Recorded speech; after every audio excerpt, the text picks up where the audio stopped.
북튜브 저작권 책을 그냥 읽어도 되나요? 또 저작권 해결 방법. 오늘의 이야기는 이런 내용들입니다.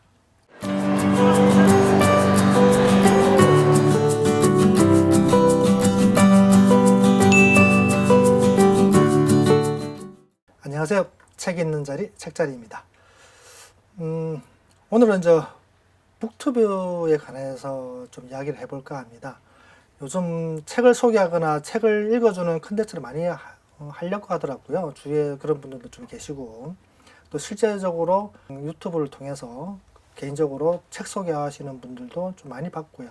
저희들도 이 방송하기 전에 책을 어느 정도까지 소개해야 되는가에 대해서 많은 좀 언론이 있었습니다.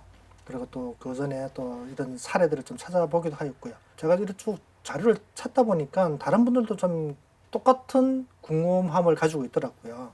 그래서 책 소개하는 방송에서 저작권에 대한 이야기가 잘 알려주기도 하지만은 또 잘못 알려주는 부분도 있었고, 그래서 몇 가지 정리하는 차원에서 좀 이 방송을 준비하게 됐습니다.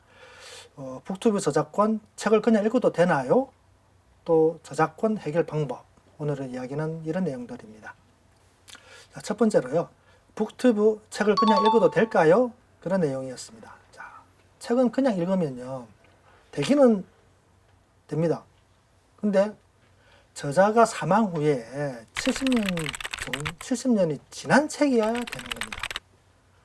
그런데 만약 70년 안 됐으면요. 사실은 원칙적으로는 읽으면 안 됩니다. 그리고 저자가 사망 후 70년 지났다 하더라도 이 저자가 누구냐에 따라서 조금 달라집니다. 이 책에 담겨 있는 시인의 같은 경우 70년 지난 시인들이 좀 많이 들어가 있거든요. 이분들은 방송에서 사실 이렇게 읽어도 큰 문제는 없어요. 그런데 만약에 이 저자가 외국 사람이었다.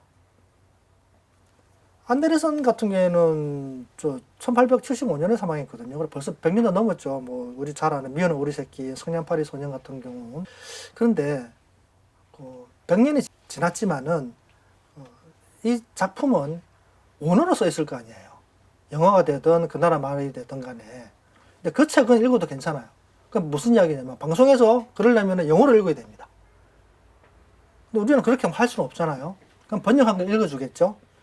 우리나라에 번역된 책들은 그 출판사마다 각각의 출판권을 가지고 있습니다. 그래서 비록 사망한 지 70년 지났다 하더라도 우리말로 번역된 책은 우리말로 이 책을 읽게 되면은 저작권의 제촉이 됩니다. 그래서 안 된다는 이야기죠. 그리고 또 하나, 그러면 책 전체가 아닌 절반이나 그보다 짧게 읽어주는 것은 어떻습니까? 라는 두 번째 질문이었는데, 전체는 물론이고요. 절반 조금이라도 읽어주면은 안 되는 것이 원칙입니다. 무슨 이야기냐? 책을 읽어줌으로 해가지고 책 매출이 줄어들면은 안 된다는 얘기겠죠. 판매가 줄어들면은 안 된다는 이야기입니다. 자, 진짜 조금도 안 되느냐가 세 번째 질문이었는데요. 원칙적으로는 안 됩니다. 이제 특히 어린이들, 부모님들이 그림책 읽어주는 그런 제가 방송도 사실 본 적이 있기는 한데요. 그림책은 사실 내용도 짧지 않습니까? 근데 그걸 다 읽어줘 버리면은 출판사에서는 굉장히 싫어하겠죠. 그 책을 다 읽고 내용을 다 안다 그러면은 누가 이 책을 사 볼 것이냐, 그런 문제가 생기니까요. 그래서 그림책도 안 되고요.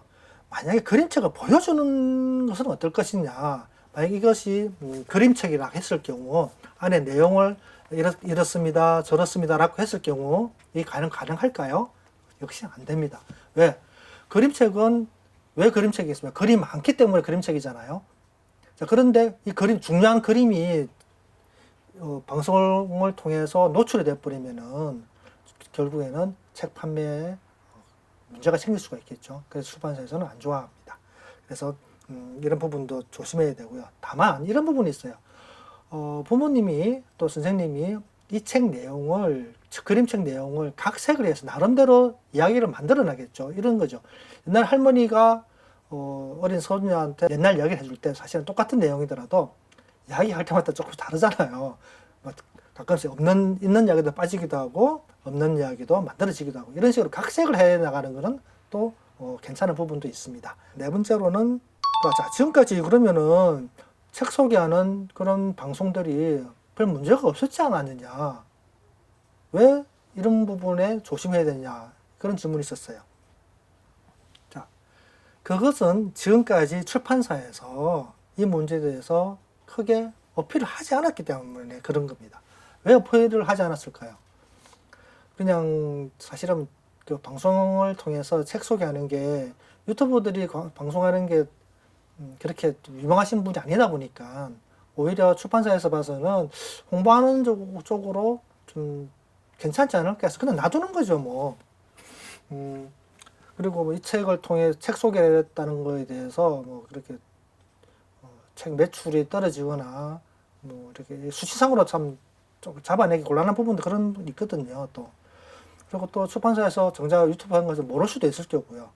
어쨌거나 원칙적으로는 안 되는 부분이지만은 앞으로 문제가 될 수 있는 소지가 분명히 있다는 것은 분명한 사실입니다. 얼마 전에 저 커버곡을 하는 그런 방송들이 굉장히 큰 문제가 있었죠, 유튜브에서. 방송 그 삭제가 되기도 하는 걸로 알고 있었는데요.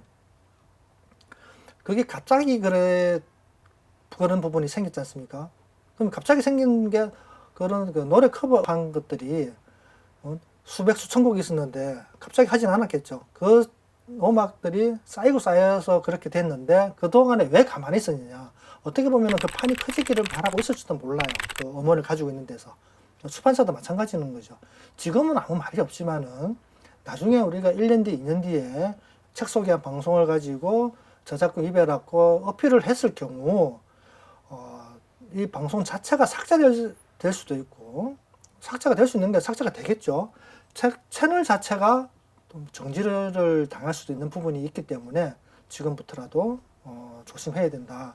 지금 구독자가 뭐 100명, 1000명, 10,000명이지만 나중에 만약에 이 채널이 커져가지고 10만 명, 100만 명 됐을 경우 동영상이 컨텐츠가 사라지고 아니면은 채널이 정지가 됐을 경우 큰 타격이 있지 않겠습니까? 그래서 지금부터라도 조심해야 볼 부분이 분명히 있지 않을까 생각됩니다.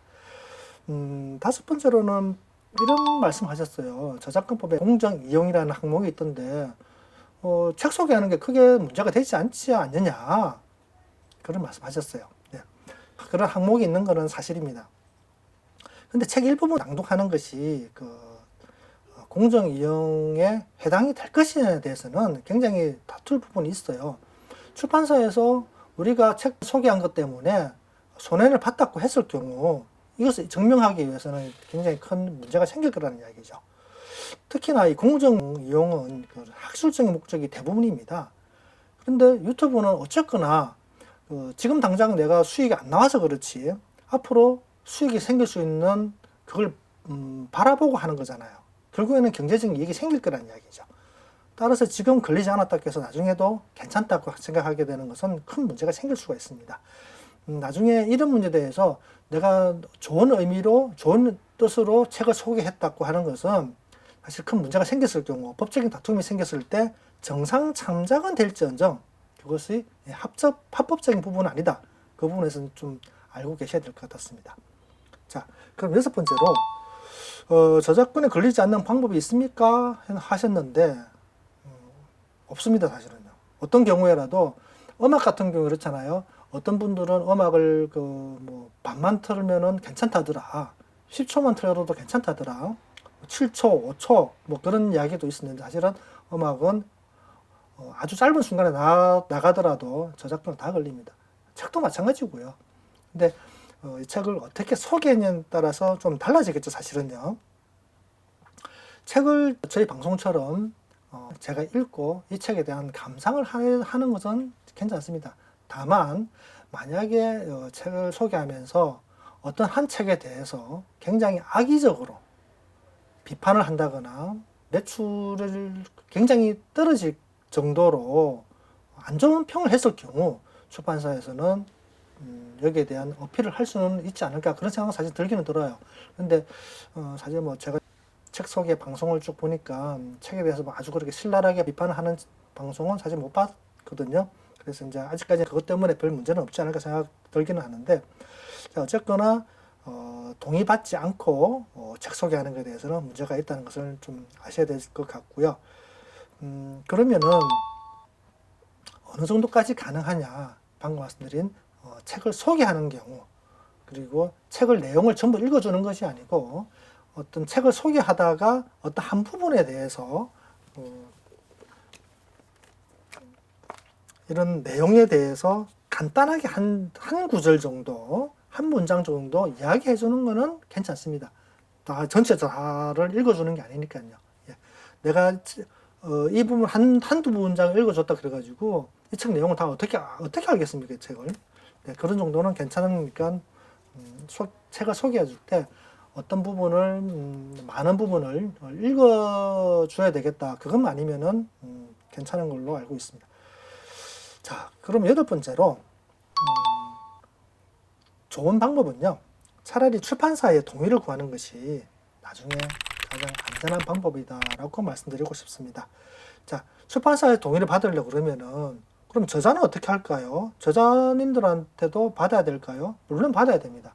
근데 저희들이 저자한테까지도 사실 연락처도 잘 모르는데, 그래서 출판사에 먼저 내가 이러한 취지로 이렇게 해서 책을 좀 소개하려고 하는데 괜찮을까요? 라고 물어보는 게 제일 좋습니다. 자, 전화보다는 근거를 남기 위해서 이메일이나 팩스를 통해서 물어보는 게 제일 좋습니다. 그래서 회신도 전화상으로 유선상으로 받는 것보다는요, 이메일이나 아니면 문서처럼 만들어서 받으면 제일 좋겠죠. 근데 그것도 조금 힘든 부분이 있으니까 메일을 통해 가지고 내가 이런 취지로 방송을 한번 해보고 싶다. 당신의 출판사 책을 소개를 해주고 싶다. 단 이 소개를 하더라도 어느 정도 범위를까지 소개를 할 것이라는 것을 미리 명시를 해주는 게 아마 좀 좋을 것 같아요. 만약 읽어주게 된다 그러면은 이런 분량의 정도를 책 내용을 읽어줄 것이라고 이야기를 미리 물어보는 게 좋을 것 같고요. 그러면 출판사에서 회신이 올 겁니다. 대부분의 출판사에서는 제 예상으로는 반 정도는 거부할 것 같아요. 실제적으로 그런 경우도 있기도 하고요. 자기네 출판사 책이 어떤 식으로 소개될지 사실은 모르잖아요. 그렇기 때문에 소개를 하는 것에 대해서 거부감이 있을 수도 있겠지만 대신에 좀 작은 출판사, 좀 유명하지 않은 작가님들의 책을 내는 데서는 오히려 좀 문유하지 않을까. 홍보에 대해서 자료를 전해주기도 하고 적극적으로 대응하지 않을까 생각도 들기도 합니다. 오히려 뭐 그런 쪽으로는 홍보하는 게 더 좋을 부분이 있으니까요. 그래서 출판사에서 서면을 통해서 동의를 받고요. 나중에 그런 동의를 통해서 확실하게 고지를 하는 게 지금 당장에 문제가 안 생기더라도 나중에를 위해서라도 낫지 않을까 생각됩니다. 북튜브에 대한 관심은 뭐 지금 많이 생기고 있고 오디오북도 많이 있고 어떤 분들이 그러더라고요. 야, 책 읽어주는 거 듣다 보면은 잠 잘 오더라. 야, 정말 그래요. 저도 한 번씩 들어보기도 하는데 하지만 이런 잘못 읽어주고 낭독하게 되면은 나중에 큰 문제가 생길 수 있으니까 여러분들 지금부터라도 조심해서 잘 알아보시고 방송하시는 게 좋을 것 같습니다. 오늘은 북튜브의 저작권에 대해서 말씀을 드렸습니다.